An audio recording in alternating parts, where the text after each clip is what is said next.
Master the if factor in direct requests and offers in English. Hello learners, welcome back to another English language learning lesson. Today, we are going to discuss a very important topic in direct requests and offers using if statements. This is crucial in making your English conversations sound more natural and polite. But it's also an area where learners often make mistakes. So, let's get started on understanding these errors and learn how to avoid them.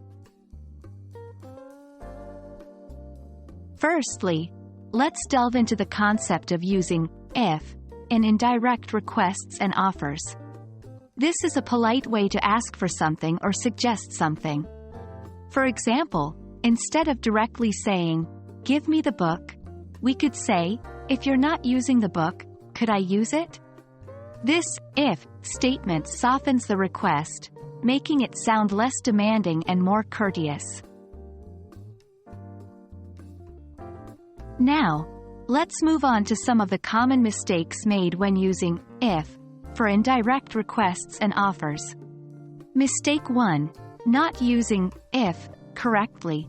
One common mistake is not using if correctly.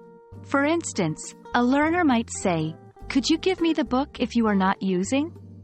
Here, the word it is missing at the end. The corrected sentence should be, "Could you give me the book if you are not using it?" Mistake 2. Misplacing if in the sentence.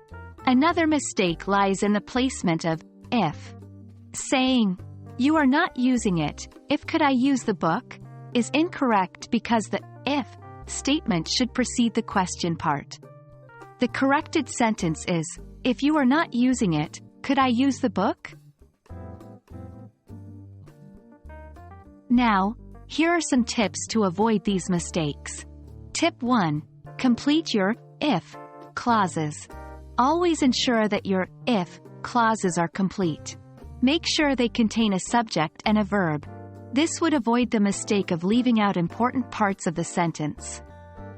Tip 2. Proper positioning of if. Remember that if usually comes at the beginning of a sentence when making polite requests or offers. This can help avoid misplacement issues. And that's it for today's lesson. Remember, making mistakes is a part of learning. What's important is recognizing those mistakes and working to correct them. We hope this video helps you in mastering the use of if in indirect requests and offers.